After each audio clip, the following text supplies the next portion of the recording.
네, 저출생이 심각한 사회 문제로 떠오르면서 오늘 여야가 나란히 관련 정책을 쏟아냈습니다. 우리나라보다 출산율이 2배 가까이 높은 나라들도 파격적인 정책들을 내놓으면서 대책을 서두르고 있는데요. 관련 내용 이상님 한국보건사회연구원 연구위원과 살펴보도록 하겠습니다. 위원님 안녕하십니까? 네, 안녕하세요. 네. 자, 먼저 우리나라의 저출생 문제 과연 얼마나 심각한가 그 상황을 좀 진단을 해봐야 될 것 같습니다. 미국 뉴욕타임스에서는 우리나라 저출생 문제를 흑사병에 비유를 하기도 했더라고요. 네. 네, 지금 상황 어떻게 좀 진단하고 계세요? 인구학을 공부하면서 나온 적이 없는 숫자고요. 유래를 찾아볼 수 있는 숫자입니다. 우선 쉽게 설명을 해드리면요. 네네. 합계 출산율이 지금 0.7 정도 예상하고 있는데요. 예. 0.7이면은 지금 30대에 있는 여성 100명이 아이를 70명을 낳는다는 소리죠. 네. 그 다음 세대는 얼마나 날까요? 0.7이면 7 곱하기 70명 곱하기 0.49명 생각이 쉬운데 그게 아니라 35명 중에는 절반이 여성입니다.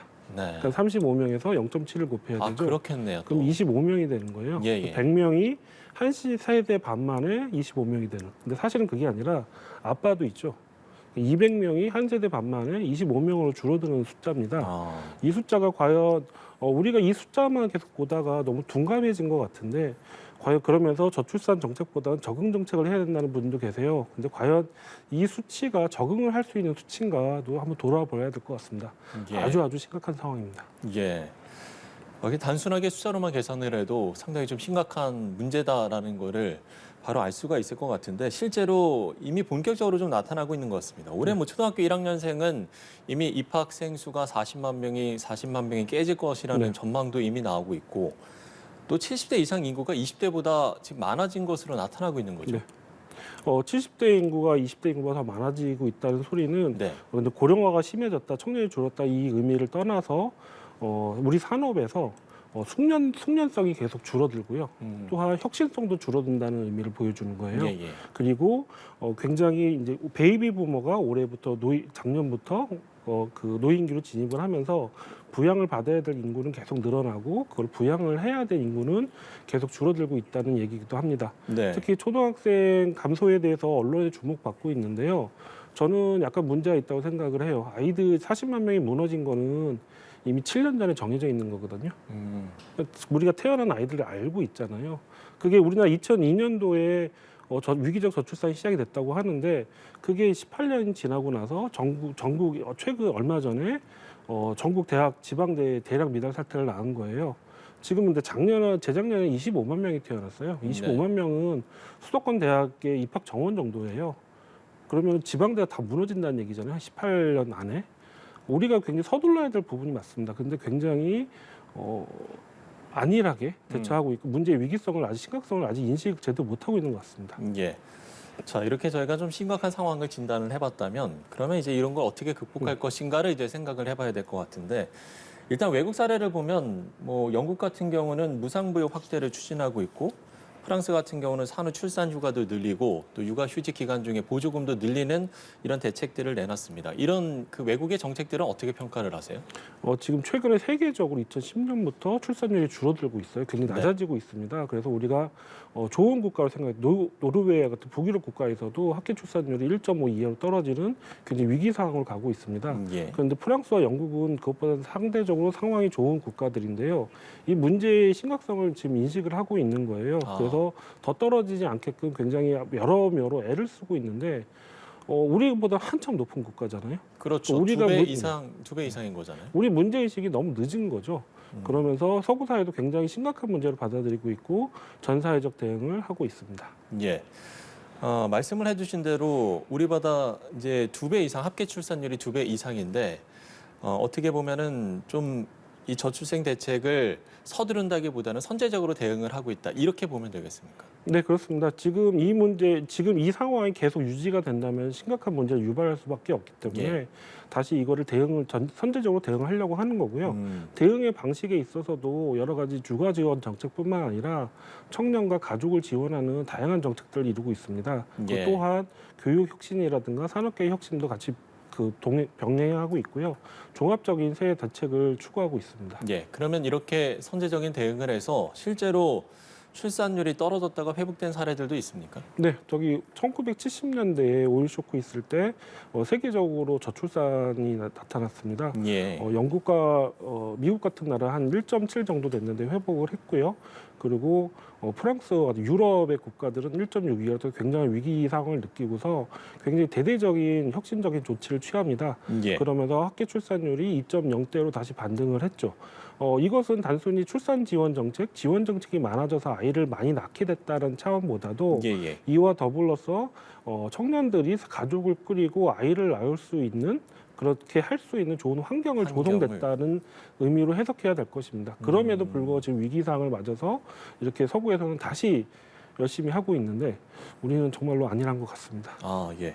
지금 안일하다라고 말씀을 일단 해주시긴 하셨는데 사실 우리나라도 뭐 육아휴직, 유연근무제 등 뭐 관련 제도들이 꾸준히 확대가 되고 있습니다만 아직까지는 좀 눈에 띄는 성과로 이어지지 않고 있잖아요. 네. 그러면 그동안의 정책적 대응은 어떻게 좀 평가를 하세요? 청년들의 생애과정 이행이 지금 중단돼 있는 거, 그러니까 취업을 하고 독립을 하고 짝을 만나서 아이를 낳고 이 생애과정이 중단돼 있는 이유의 근본적인 원인은 처음에 우리는 많은 지원을 하고 있습니다. 이렇게 중단된 이유를 비용의 문제로만 생각을 했던 거예요. 예. 그렇지만은 청년들이 지금 결혼을 못하고 아이를 못하는 이유는 일자리 문제, 주거 문제, 사교육비 문제 같은 구조적인 문제들이 있어요. 이런 지원 정책만으로 해서 이런 구조들, 청년들의 생애 과정을 가로막는 구조들은 해소되지 않았거든요. 그러니까 이 비용에 비해서 효과가 나타나지 않고 있는 거죠. 그래서 우리 사회는 단순히 정책을 확대한다는 걸 넘어서 이런 구조적인 문제를 어떻게 해결할 것인가에 대해서도 고민을 해야 할 것입니다. 예. 그러니까 뭐 지금 정부가 출산휴가, 뭐 유연근무제 확대, 육아휴직 급여 상향, 뭐 가능한 카드를 모두 펼쳐놓고 저출생 대응에 총력을 기울인다는 방침이지만 이거보다는 그러니까 비용의 문제보다는 좀 더 구조적이고 좀 더 뭐 일자리 문제를 포함해서 이런 좀 구조적인 문제로 확대를 해 나가야 된다는 말씀이신 거죠. 네, 그렇습니다. 그러기 위해서는 정책 사업도 계속 병행을 해야 하고요.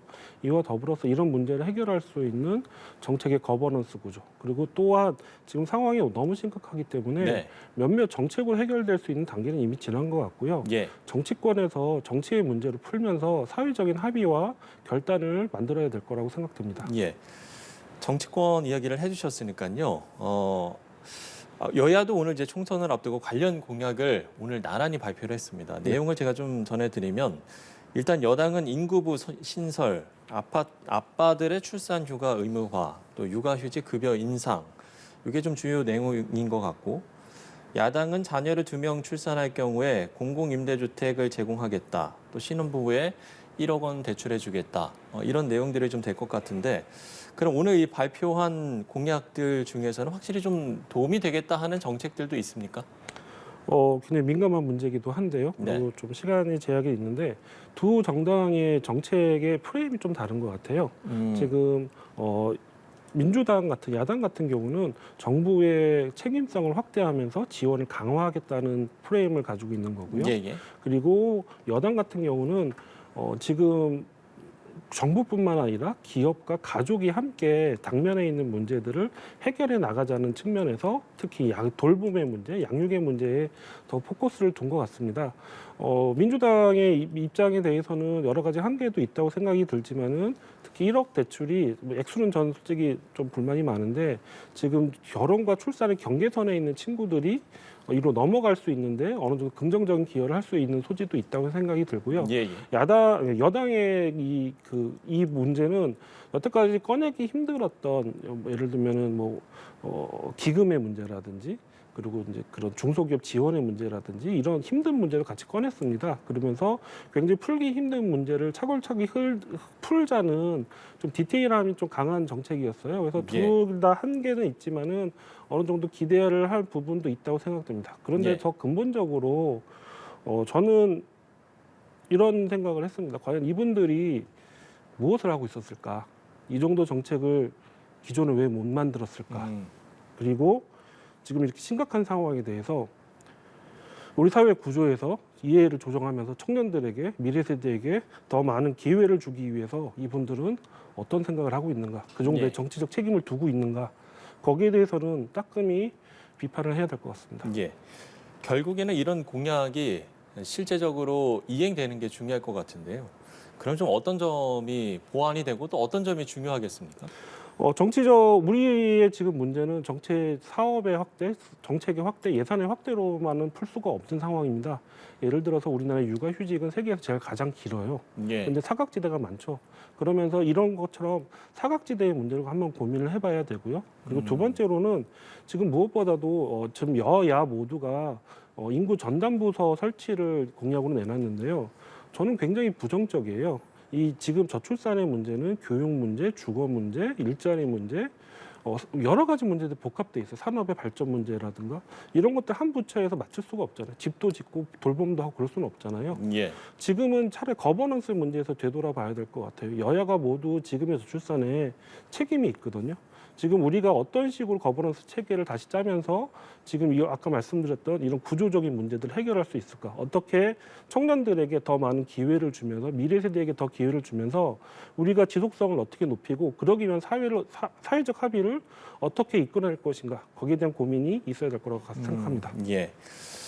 여러 좀 조언들을 해주셨는데요. 우리 사회의 인식 역시도 좀 변화돼야 되지 않을까라는 생각이 듭니다. 저출생 문제의 심각성에 대해서 오늘 이야기를 해주셨으니까요. 우리 사회의 인식이 현재 좀 어떻고 앞으로 좀 어떻게 변화가 돼야 되고 또 어떤 노력이 필요할지 끝으로 한 말씀 해주시죠. 저출산 문제는 지금 청년들이 지금 당면 과제가 어려운 상황에 있는 게 우선 첫 번째 문제고요. 네. 두 번째 더 본질적으로 우리 대한민국의 가족들이 행복한가에 대해서 근본적인 질문을 해봐야 될 것 같아요. 예. 특히 우리 사회가 2000년대 이후로 사교육과 경쟁 체제가 되면서 아이는 공부만 하고 엄마는 뒷바라지하고 아빠는 돈만 벌어오는 그런 가족이 돼버렸단 말이에요. 그러면 우리 가족의 행복성, 가족의 가치를 우리가 정말로 중요하게 여기고 있는가 생각해야 될 것 같습니다. 그리고 개인적으로 기성세대로서 청년들에게 굉장히 미안한 마음을 가지고 있는데요. 청년들도 이 문제를 아이를 더 낳아야 한다는 강요로만 느끼지 말고 우리가 청년들이 생애과정을 가로막고 있는 구조를 이 숙제를 어떻게 풀 것인가 우리 공동체가 이 문제를 어떻게 풀 것인가에 대해서 이러한 문점을 바라보면서 자기의 목소리를 더 높여주고 너무 염세적으로 부정적으로만 바라보지 않고 우리의 더 나은 공동체의 답을 찾기 위해서 같이 노력해 줬으면 좋겠습니다. 그리고 정치권도 제발 정치 좀 차렸으면 좋겠습니다. 예. 자, 저출생과 관련한 이야기들 이상님 한국보건사회연구원 연구위원과 함께 이야기 나눠봤습니다. 오늘 말씀 고맙습니다. 감사합니다.